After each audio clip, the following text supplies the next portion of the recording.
দিয়কত ভোগালী বিহু উদযাপন।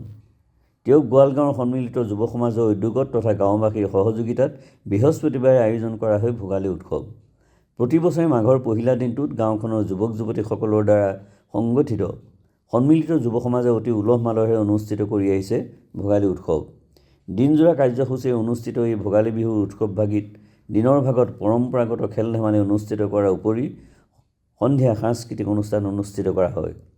নাট্যকৰ্মী তাপস তৰুণ শইকীয়াই আনুষ্ঠানিকভাৱে উদ্বোধন কৰা এই অনুষ্ঠানত অন্যান্যসকলৰ লগতে যোৰহাট জিলা পৰিষদৰ সভাপতি সুৰজিৎ শইকীয়া, বিশিষ্ট কৰ্কট ৰোগ বিশেষজ্ঞ ডাক্তৰ যদুনাথ বুঢ়াগোহাঁইকে ধৰি বহুকেইগৰাকী বিশিষ্ট ব্যক্তি উপস্থিত থাকে।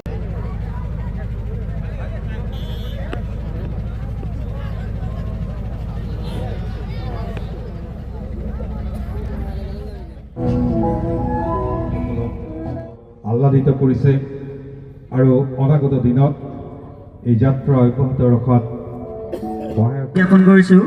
ইয়াৰ পাছতে অক্ষিতা শইকীয়া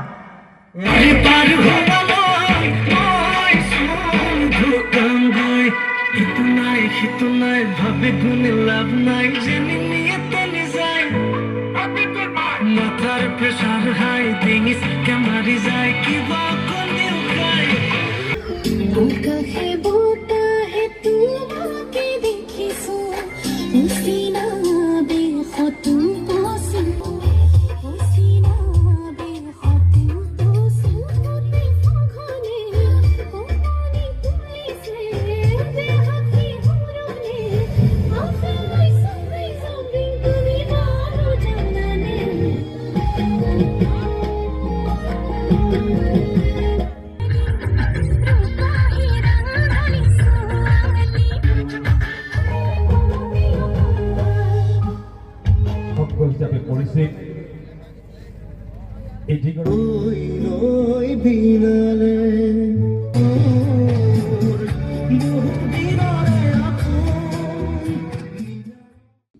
ৰামপ্ৰসাদ ফুকন, সময় নিউজ।